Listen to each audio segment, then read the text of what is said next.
Hello everyone and welcome back. Today we are at the Great Rempstone Steam and Country Show. It's our first time here and in our opinion it's an excellent show. It's got everything you could ask for, whether you're into vintage machinery like steam engines or vintage tractors, or perhaps you're more into modern things like modern working lorry displays. In this video we take a look around the tractor display, the steam working demonstrations and a look at the steam engine parade. We start things off by looking at the tractors, where we meet this lovely restored Ford 2N. These were built between 1942 and 1947 and were manufactured in Dearborn, Michigan. Next to the 2N was this Ford 8N. These were also manufactured at the Dearborn, Michigan plant. The 8N came after the 2N, being built between 1947 and 1952.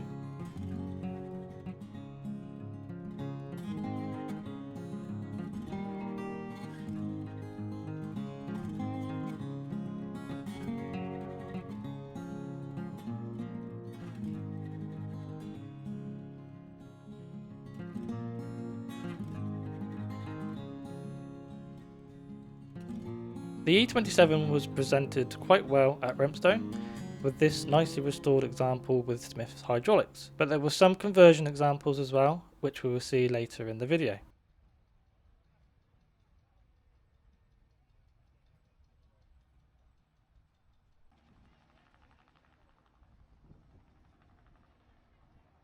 Here we have a comparison between the two David Brown eras, with the white and chocolate colour scheme as well as the white and orange colour scheme when Case had brought them.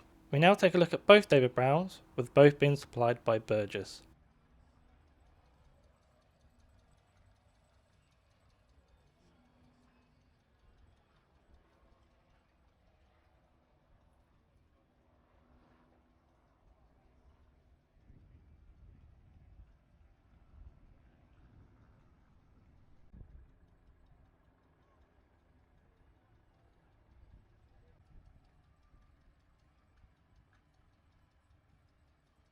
Not something I've seen before, a Boleyn's Rider-Matic. From what I can find, these were built in 1959. Now I know what this is, it's an International Cub Cadet, and this was International's way of getting into the market garden tractors market. These would have been built from the early 1960s, it even has its own trailer and plough, a very nice combination. We have the first of our Massey Fergusons with this 135. I believe this might be an early example due to the red wheels. These 135s succeeded the well-known Massey Ferguson 35, which we will see later in the video. These 135s were built between 1964 and 1975. Next up is this County Super 6. I didn't get any video, but this sounded very nice. We are back with an E27N, this one being a half-track conversion. It looked like it had been restored fairly recently, and the owner has made a fantastic job of it.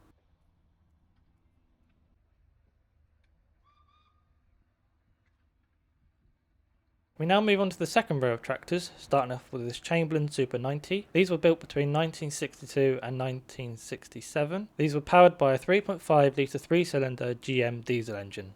Back with another 135, this one fitted with a flexi cab. Another really nice restoration was on this orange Fordson Standard N. I would imagine this would have been built before the war. A nicely restored International B275. These were built between 1958 and 1968. I must have been in a 135 mood at Rempstone. This one with what I believe is a QD cab. Next up we have the beast of the show, a Ford 7600 and a 7000, both being dual power. We take a walk around now of the 7600. These would have been built between 1975 and 1981, a nicely done restoration.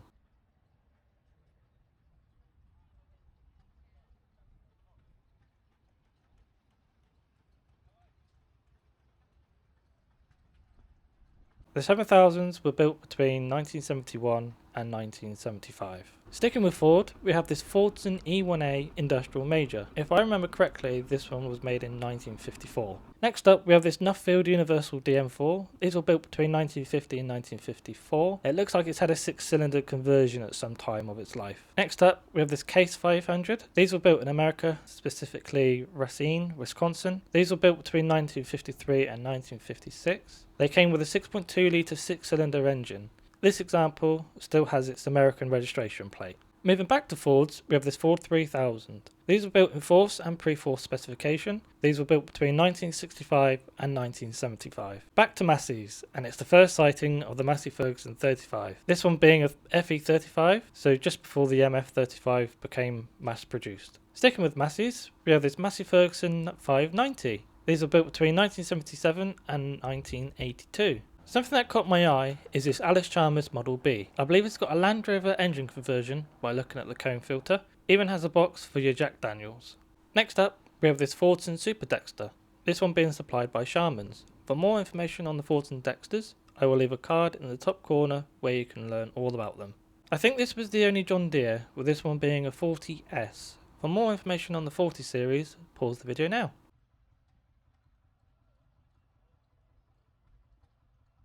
Next up, we have this Plowmaster 64. These were built between 1962 and 1964 and were powered by a 6-cylinder Ford 290E engine.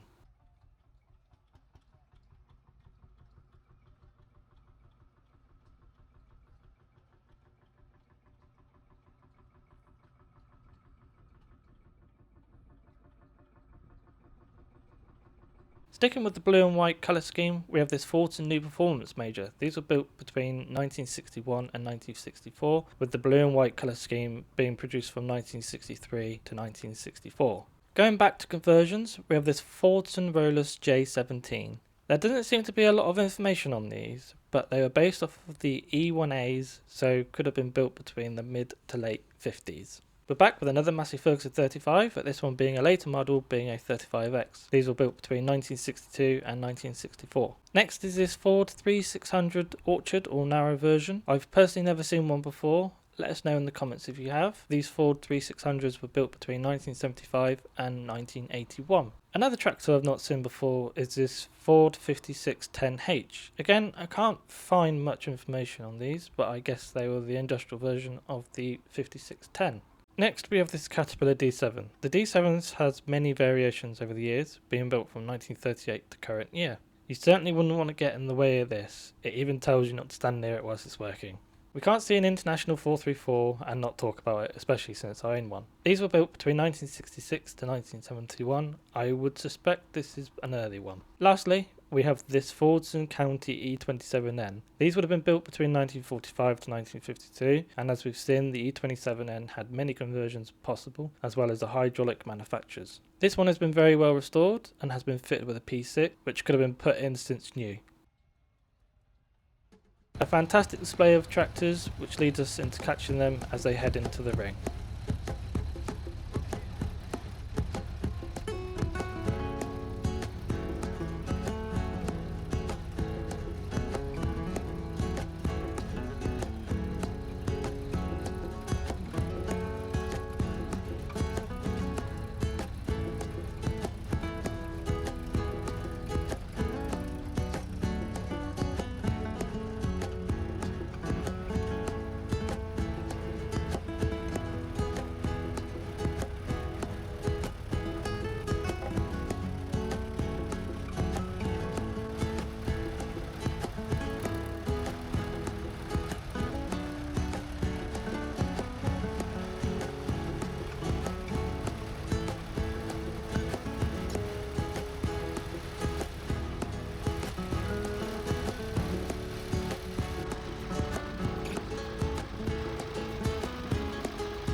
Behind the static tractors was a playpen as such for the military vehicles. We catch up with a Mercedes Unimog and a Scammell Explorer having a play over the bumpy conditions. Look out for the Scammell Explorer as it is a 6-wheel drive and you'll see all the wheels maintain contact with the ground.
There were also helicopter rides that you could go on. I think this was new for this year's show. We catch it as it lands behind the tractors and the military section.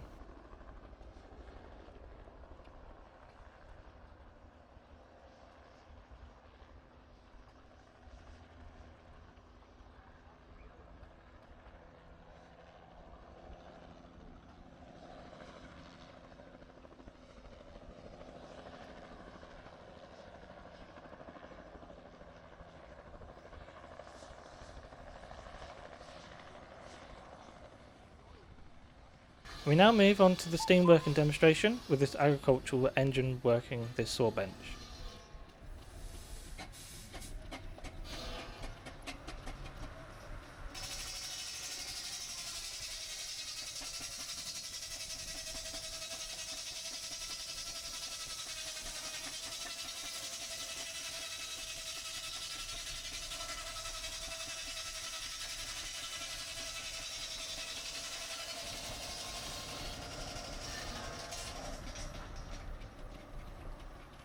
Another agricultural working this push saw bench seems a bit overkill to me.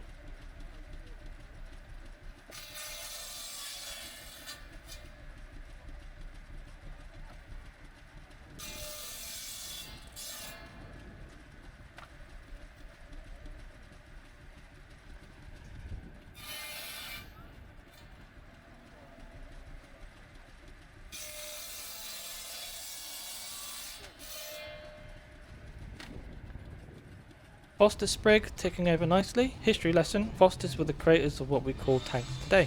My favourite steam exhibit of the whole show, I really like the full size version of this, named Foremost. So to see the half size version made the show for me. Hopefully one day we'll get to see the full size and the half size together. This brings us on to the full size, going into the ring. There were around 70 engines on site, with most going for their parade.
near Preston in Lancashire.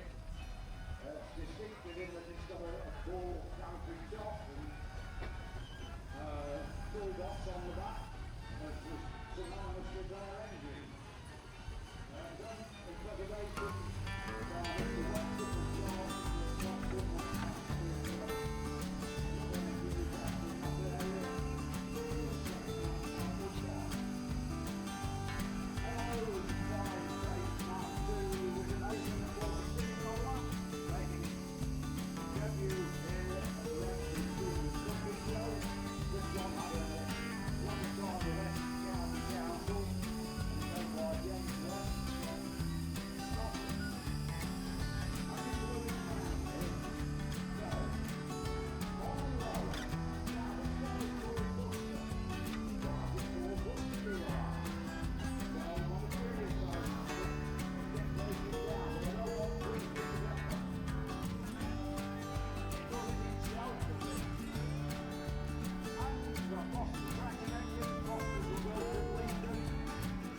Mr. Wexford as well.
Gloucestershire. It was sold for preservation and acquired by Brian Dunford from Flopton in West Yorkshire.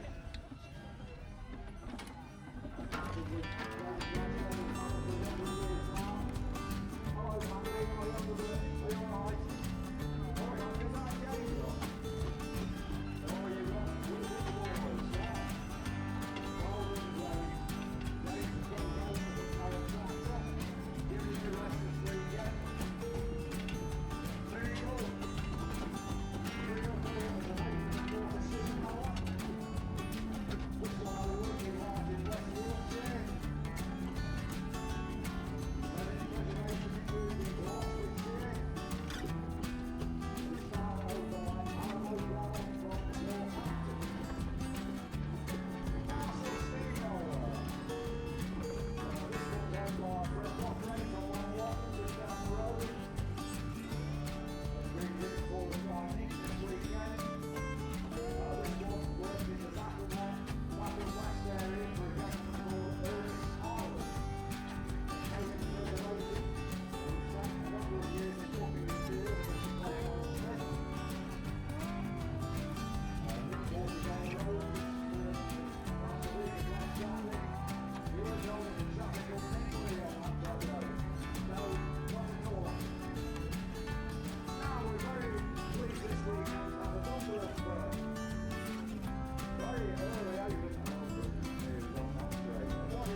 This is a German-built rubber-wire steamroller. Yeah, the built steam vehicles in Germany.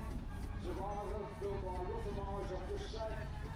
This one, the Rubbermar, this is a Boston, private in Holland. Actually did work in the lowlands of Germany on road making, etc. during the war effort. That's been largely returned to this country restored by Andrew German.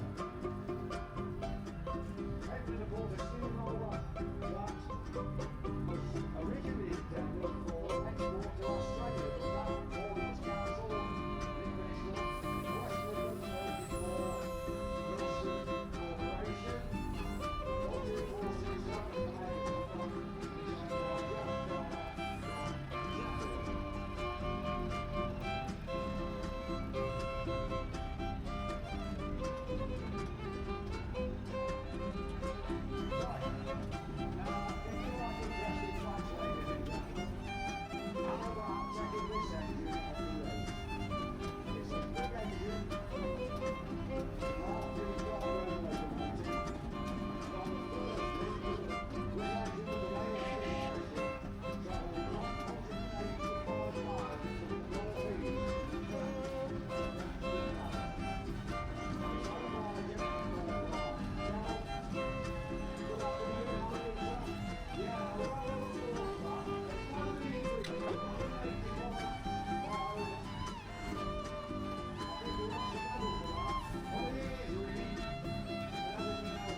adventurer is a Garrett steam tractor that went new to the Ministry of Munitions, and quite a few engines did.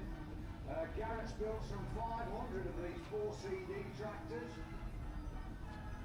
This one later owned by Mr. Farrell from Spalding. Once again, the number of motors in preservation. It's now owned by the Blue family from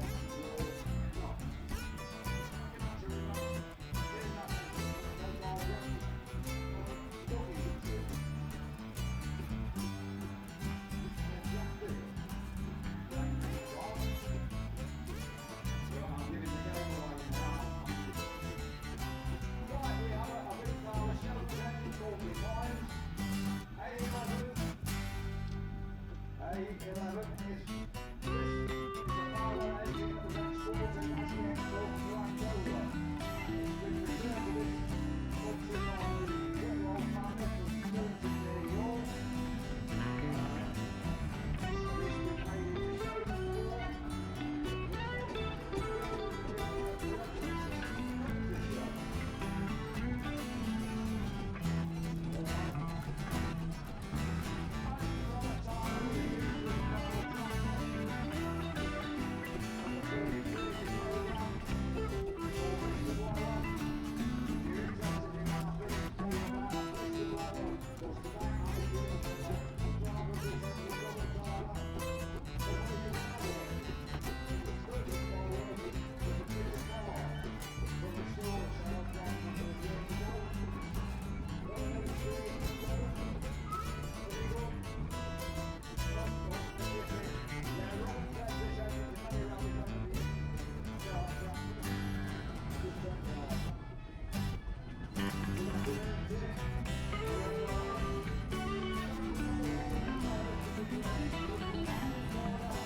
showroom floor.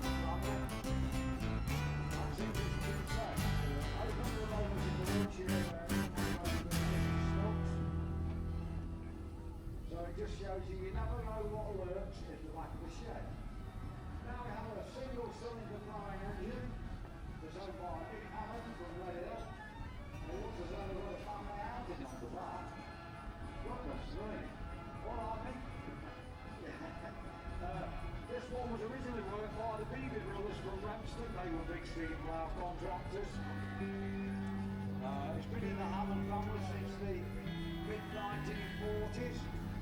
A regular attendant at Rempstone rallies, you'll notice that it's tender steering. Now you have to have your wits about with this, because if you turn the steering wheel to the right, the front wheels are run to the left, and vice versa, so you don't want to really do anything like that. Hopefully, it's a very steering wheel, and like 4 blocks in the rest of the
As we come to the end of the video, we hope you've all enjoyed.